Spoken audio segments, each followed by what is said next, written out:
By now, you've probably seen this play. Corley, plenty of room, all the way to the end zone. I don't get these. Why would your reaction to scoring a touchdown be dropping the ball? Chad Ochocinco would never. Me, I never drop the ball, so make sure you like and subscribe and keep watching what I'm putting out. Does that make sense? Does that make sense? But if you watch the Jets game live, you would have seen Amazon pull one of the most infuriating broadcast moves in the history of football. After Malachi Corley dropped the ball going into the end zone, the Thursday Night Football crew brought in their rules analyst, Terry McCauley, and he goes through the scenarios. Yeah, I see he clearly drops the football before it breaks the plane. Now, what we have to go through is see what happens to the football after that. If the Jets recover, it's a touchdown.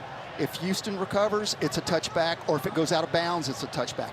If it just sits there with no recovery, then it's going to go back to the Jets at the spot of the fumble. So, where does the ball wind up? It's mysterious, and we'll hold that for you till we come back. Now, this is so frustrating because these rules analysts finally have something interesting to add to the game. I didn't know that if the ball was fumbled and it just sat there, no one picked it up, that it would just go back to the spot it was fumbled. But then Amazon just keeps showing the same replay over and over again, showing him fumble it before it goes into the end zone and follow his celebration or cut off before we see anything else. Even though we had already established through Kirk Herbstreit, Al Michaels, Terry McCauley, just watching the fucking clip, that the ball was fumbled. We didn't need that information. Even Al Michaels is like, well, why the fuck do we bring this guy over if we didn't have the clip? And then they send the game to a commercial without showing us the clip. It's such a crazy anticlimactic way to show an important play in the game, because when they come back from a commercial, they show the same clip again, and then they show the referee talking about how it's a fumble and goes out of the back of the end zone, and then they show the clip. Isn't the whole point of these rules analysts to give the viewer an inside look of what's going to happen? And it may not have seemed like a big deal to everyone else that was watching, but to me, I was so fucking pissed. These rules analysts are the most pointless part of the game. I mean, what a racket Fox and Mike Pereira has put together to get a ref on every single one of these games, and they never have anything of value to add. If you've watched football once and you have a pulse, you can come up with 99% of the things they're going to say. It's usually something like Chris Collinsworth saying, oh, looks like he's got 2 feet down, that's a catch. And then Mike Tirico says, oh, let's bring in Terry here. Terry, what do you think? And then Terry's like, you got it right there, Chris. It's 2 feet down, that's a catch. It's like, we've seen 5 replays of this. Why the fuck do we need to see this? And let me see. We know he has 2 feet down. Just put a One Chicago promo. One city. One family. One Chicago. Stronger together. And save yourself the hundreds of thousands of dollars you're paying this fucking nincompoop to tell us what we've already seen. But then the one time they come in with some good info, the director doesn't have the clip set up to show us what he just said, to answer the question of what he just laid down. Why not have fucking Terry McCauley go talk to the director of the Amazon game and tell them what to look for so they can have those clips ready when he comes onto the fucking broadcast? These rules analysts have been grinding my gears for a long time, but this specific instance made me realize that we're in the dark ages of football broadcasting across the board. I grew up with Al Michaels and John Madden, ABC Monday Night Football. Are you ready for some football? Are you ready for some football? A Monday Night Party! Or Mike Patrick and Joe Theismann on Sunday night on ESPN. That was a great team. Chris Berman in the studio. Even when it went to NBC and it was Al Michaels and Chris Collinsworth. Consistently good games with a great broadcast crew. But where is that broadcast right now for the NFL? TNF, it has a good team. Old man Al Michaels, Kirk Herbstreit, that's a pretty good broadcast team. But the games suck. It's Thursday Night Football. Like, that's not the games you're looking for. Monday Night Football is better with Joe Buck and Aikman. But again, there haven't been very many good games. Chiefs Bucks, which I just watched tonight, that was a great game. Atlanta Philly, week 2, that was good.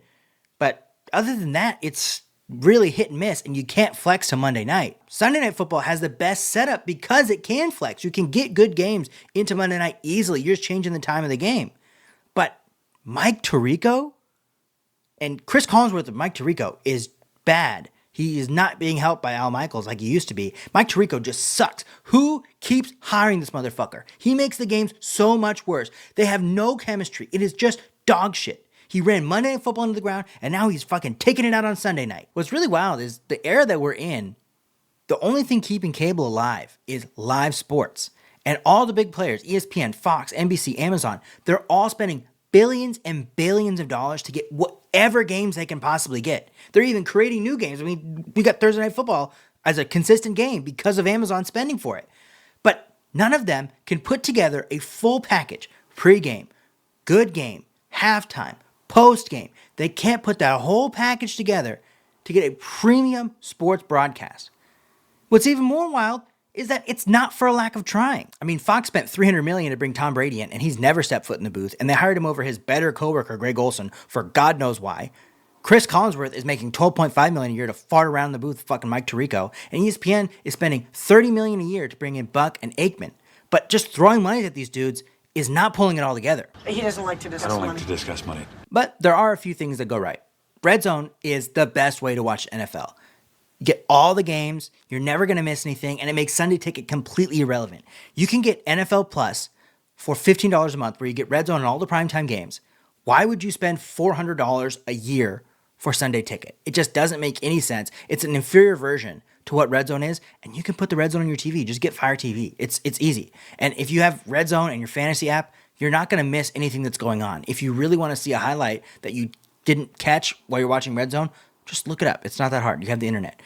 But I don't think that they're going to find a way to fuck that up. That is just the perfect thing. But for primetime games, you can't hide a bad week schedule by just flashing around to all the touchdowns. You have to make that game entertaining.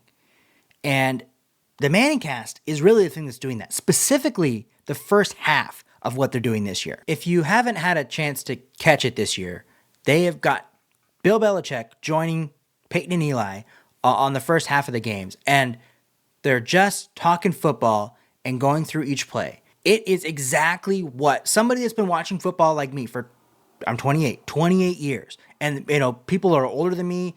There's tons of dudes out there that have been watching football for their entire life, and they don't need to hear the regular play-by-play stuff. It's great if you have the guy that makes it good. If you have the guy that makes it epic, like Joe Buck can do sometimes, like Al Michael has done for 40 years, then that's what we want to see. But if you don't have that, then we want more in-depth insight. And they did this a little bit in years past with the Peyton and Eli broadcast. But this year, they have 2 quarters where they're specifically just talking football. I don't like that they will sometimes bring in like, oh, the history of Bill Belichick. This game, you did this or this, whatever.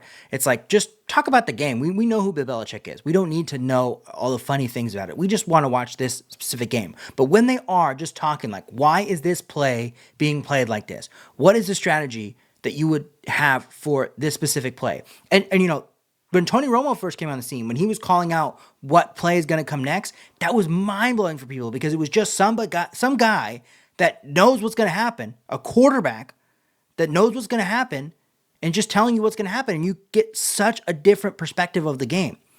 And then you put in one of the smartest quarterbacks of all time, one of the best coach of all time, the best quarterback of all time's brother, and you get them on the broadcast together, they illuminate so much more for people like me who I've never played football, but I know the general strategy of football. But getting just a little bit more of why someone would do that, it makes it so much more interesting. But then, of course, they find some way to fuck it up by bringing in these goddamn celebrities for interviews during the game. We don't want that. Paul Rudd a couple weeks ago was even like, why am I doing this? This is stupid. It's not what people want. We want to watch the game. We want in-depth information about the game. You're not bringing in a person to Monday Night Football because Peyton and Eli are interviewing Shannon Sharp. We can watch that afterwards. We're watching Peyton and Eli. You're bringing in new people because it's like, wow, this is an interesting way to view a game. I will make time to watch on Monday night because I'm going to learn more about football. And of course, when they do the thing that's going to teach you about football, it's only for the first and second quarter. Why would you not, if you're going to do it for one half, put Bill Belichick in the third and fourth quarter. Put him in the second half. Put him in the crunch time of the game so we can learn about what the strategy is for the crunch time of the game. It's just like they have an inkling of what's going to happen, an inkling of how to make it right, and they can't pull it together. It's so frustrating with these broadcast companies. It's like you want to shit your cable thing down your fucking leg. So maybe these broadcast companies will figure out the formula for the Peyton and Eli thing. Maybe ESPN will stop putting these goddamn guests on and will get just pure Peyton and Eli, maybe even without Bill Belichick. That would be great. Or if you're going to bring a guest on, make it a different quarterback, different retired quarterback each week, and have them talk about the game with you, the whole game, instead of quarter by quarter.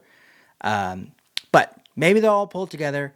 Maybe we'll start getting some quality broadcast teams on the primetime so we don't need these extra broadcasts. And we can just have epic play-by-play, good color commentators going on to good games, specifically Sunday Night Football. Get Mike Tirico off Sunday Night Football. But we'll see how it goes, because this year we're getting our second NBA Finals with Doris Burke as an analyst. So we'll just cross our fingers that it gets better. Thanks for watching that video. Make sure you like it and comment if you have anything to say.